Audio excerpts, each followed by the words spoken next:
Good afternoon. I'm the digestif of this lunch, apparently, so enjoy.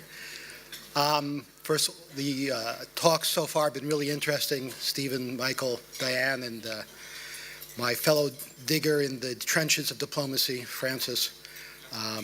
It gives us a lot to think about. So I guess my first question is, I wasn't here last year for this event. Did all predictions come true? Did everyone expect Brexit and Trump and all the rest?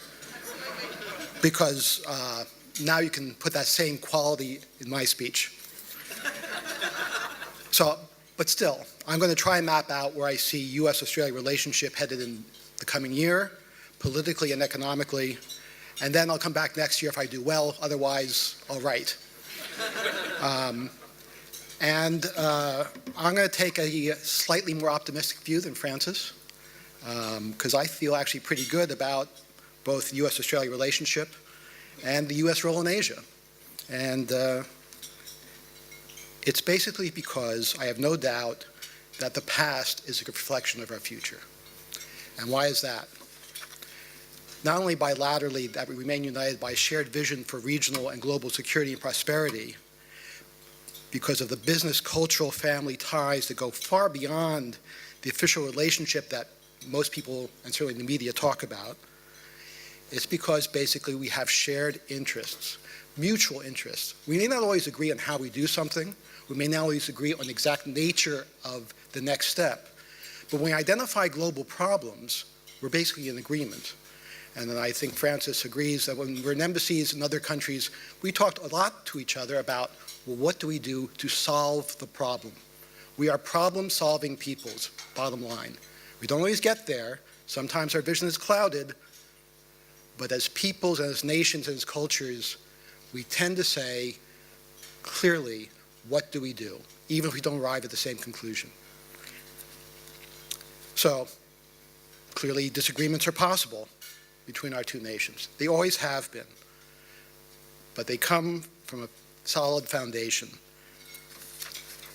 I also want to note that despite all the cloudiness, there are exciting opportunities on the horizon. And I want to make that clear. The U.S. and Australia are going to expand our incredibly broad and intricate and unique relationship that spans the entire range of human endeavor. Trade, investment, energy, culture, science, medicine, agriculture, aviation, space exploration, security, intelligence. These are all areas where the ties are incredibly deep, deeper than I've seen with any other country. So I want to make clear that it doesn't matter in many ways the immediate administration in either of our countries. These ties bind, and they bind because they're in all our interests and because they go so deep. Undergirding this whole relationship in many ways is the alliance. And that's because it provides unmatched stability for all of us in the region and bilaterally. And the alliance is as strong as ever. The ANZUS Treaty has been in place for 65 years. It provides for our mutual defense. We work together in many, many ways to provide for that mutual defense. And in that time, since ANZUS was signed, the U.S. has been led by 13 presidents, 6 Democrats, 7 Republicans, and President Trump and Prime Minister Turnbull have reaffirmed very clearly Turnbull. Oh man, Spicer and I like this. We're going to cooperate. So when our foreign and defense ministers meet at Osman this year, they're going to continue the dialogue that keeps the alliance relevant and moving forward. On Sunday, I'm going to be in Darwin, where the city will mark the 75th anniversary of its bombing in World War II. Today, Darwin, of course, plays host to a U.S. Marine rotational force for 6 months a year. And this year's rotation will be the largest to date and will include an expanded air component. Our Marines will train with their Australian counterparts to achieve an ever greater degree of interoperability. I'm especially proud to note that the Marines serving in the top end are also active members of the Darwin community. They've mentored students, led community cleanups, and participated in local sports. They have continued the legacy of mateship that began when the USS Perry went down fighting February 19th, 1942, in the raid against Darwin, that also saw the U.S. Army Corps planes scramble to defend the city. 10 went up, 1 went came back down. The legacy is alive on many fronts. Just last weekend, as I mentioned, we launched the Enhanced Aircraft Cooperation Initiative between the U.S. Air Force and the RAF, which is another product of our Force Posture Agreement. This means a squadron of America's advanced aircraft, the F-22, arrived at RAF Base Tyndall last Friday, and our aircraft and Australian aircraft are working together intensively. Speaking of aircraft, nearly 100 U.S. companies and 5 U.S. states will participate in the Australian International Air Show at Avalon at the end of this month, which is a record high level of American exhibitors at this world-class event that brings people in from all over Asia and the world. And that highlights the cooperation, again, on the defense industrial sector of our two countries. Avalon is a truly unique showcase for the cooperation of our defense industries, one example of which, of course, is the F-35, the Joint Strike Fighter, which I want to mention to you has quite a few economic benefits that aren't really discussed for Australia and for Queensland. The F-35 investment in Australia has so far resulted in over $800 million US dollars in Australian exports and thousands of jobs across 5 Australian states, including in Queensland, where we have Farah Engineering, Heat Treatment Australia, Micreo, and TAE all involved in this project. At the height of production, the F-35 is projected to generate about $4 billion US dollars in exports for Australia and provide work to 55 Australian companies involved in its production. U.S. companies Raytheon and Northrop Grumman are similarly invested with their Australian counterparts, with Raytheon providing excellent jobs to 1,200 Australians and has over 1,500 Australian customers, suppliers, and partners. I should note Australian firms are also doing similarly in the U.S. Your shipbuilder, Austal, is providing 11% of the U.S. Navy shipbuilding requirements and is the single largest employer in the state of Alabama. It matters a lot. This marriage of security and commerce makes our countries both prosperous and protected now and going forward. But the importance of our relationship extends far beyond our own borders. To quote Admiral Harry Harris, commander of the U.S. Pacific Command, the Australia-U.S. alliance matters to the region and to the world because our militaries play an important role all over in maintaining an international rules-based system, standing up to terrorism and extremism, both overseas and closer to home. I know from talking to U.S. veterans who fought alongside diggers how much they and our entire chain of command value the alliance. This includes our new Secretary of Defense, Jim Mattis, who in his previous role as Marine General, who commanded forces in Afghanistan, wrote to an Aussie counterpart saying, "We Marines would happily storm hell itself with your troops on our right flank." And of course, when the Secretary of Defense says that, it's pretty meaningful. We also should note that there is an Australian number 2 commander of our entire U.S. Army military command in Pacific. So an Aussie commanding U.S. troops is unique. We don't have that a lot or even once for any other country. So as Pacific powers, our shared goal is a region that is peaceful, prosperous, and principled. By definition, this cannot be an effort for our two countries alone. We want all nations in the region to join us. So what does this look like? It looks like the trilateral partnership between the U.S., Australia, and Japan. This growing relationship is built on enhanced dialogue and will only become deeper and broader going forward. For starters, we signed a trilateral information sharing agreement that will expand the scope and complexity of our military exercises, making this partnership more vital and relevant to the entire region. China is, of course, a critical counterpart in regional efforts. The U.S. bilateral relationship with China will remain one of our most important. The United States welcomes a peaceful, stable, and prosperous China that plays a responsible role in the region and more widely in global affairs as befits a nation of China's international stature and importance.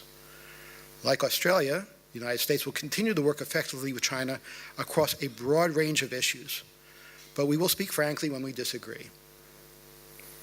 The United States will also continue its involvement in ASEAN and APEC. Why?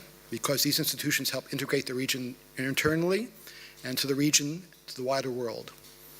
Because Asia-Pacific is home to 4 of America's top 10 trading partners, 5 of our 7 defense treaty alliances, the world's 3 largest economies, 25% of global GDP, all those things you know. And we are a Pacific nation. We are a trading nation. We're not going to turn our backs on Asia because it's not in our interests and wouldn't be good for our country, our companies, our people, or the region.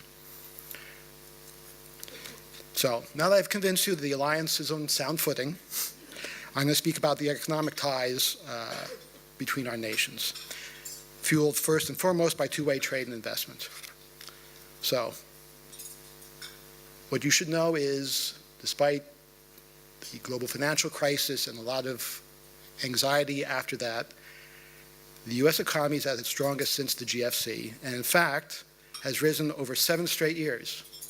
This is the 3rd longest period in U.S. history without a recession.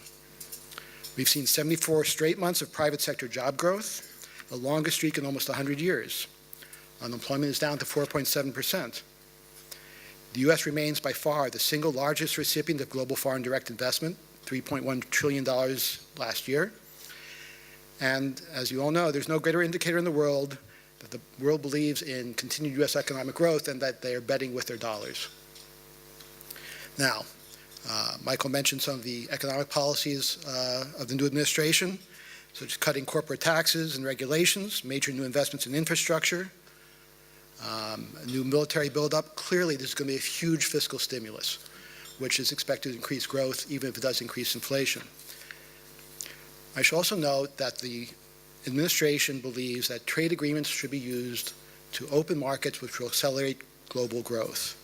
Now, it is true that the Trump administration believes that multilateral trade agreements are not as good as bilateral agreements. This is not protectionism. This is saying, basically, we want more of what we have with Australia, a bilateral, high-standard agreement that can be a model for other bilateral, high-standard agreements.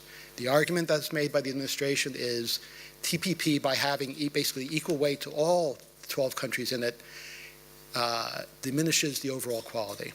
So whether you agree or not on that theory, the bottom line is this is not an inward turning away from international trade. It's a different approach, such as we had in the early 2000s. So they have stated in Washington that this is to spur a race to the top. So hopefully, if this happens, we will have trade relations with countries like Japan and Vietnam, which are as good as the trade relationship we have with Australia as a result of the OSTA. So not only is our bilateral trade relationship robust, our investment relationship is unrivaled.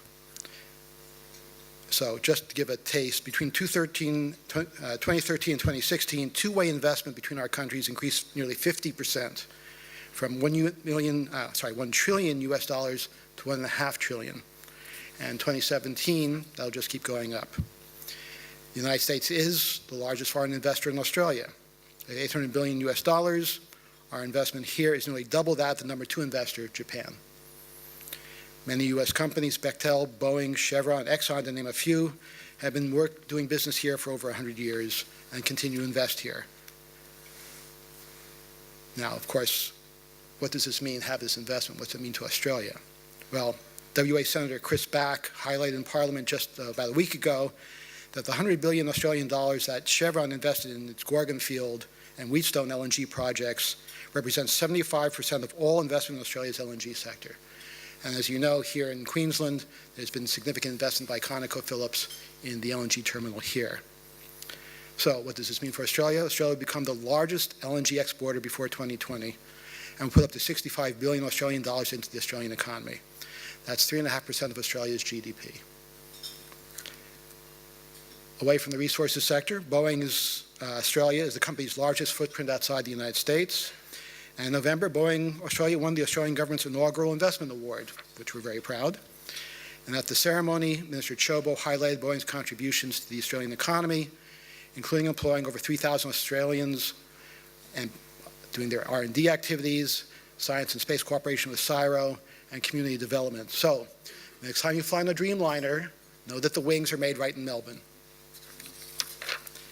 Closer to home for all of you, by which I mean Queensland, Baltimore-based McCormick and Companies invested $150 million in Palmwoods-based high-tech business Gourmet Garden. So these are just some examples, and they're endless.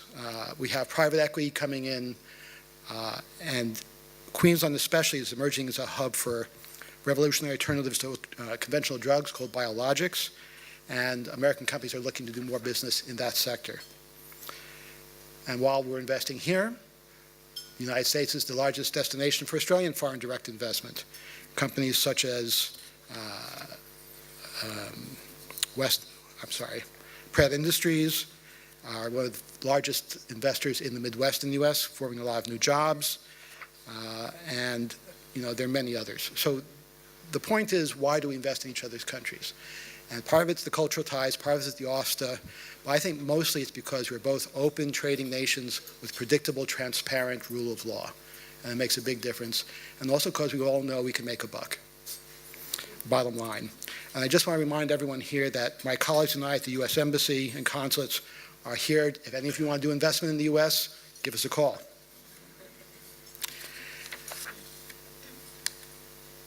Another reason for my basic optimism is that we're both nations of innovators and risk takers.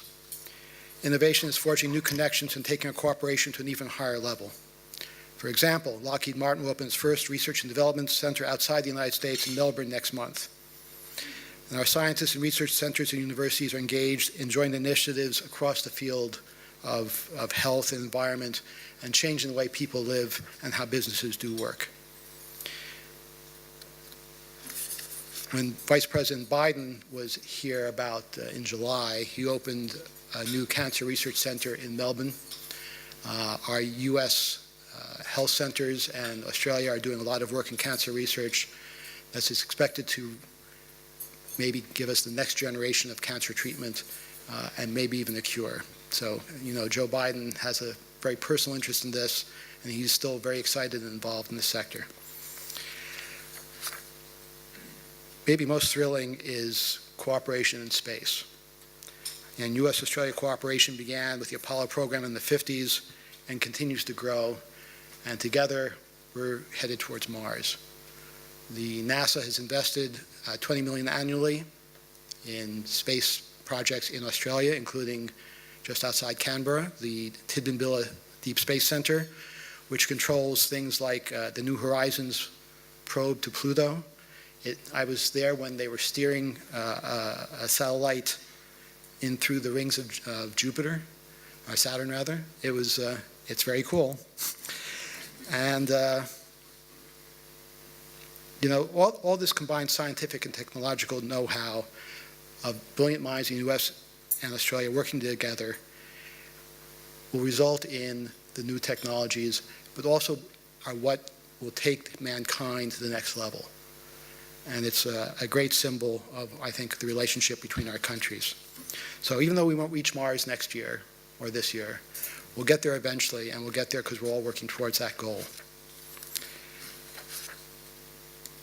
So from fisheries to biometrics, from quantum computing to firefighting, from air services to reducing the nuclear threat, our countries work together.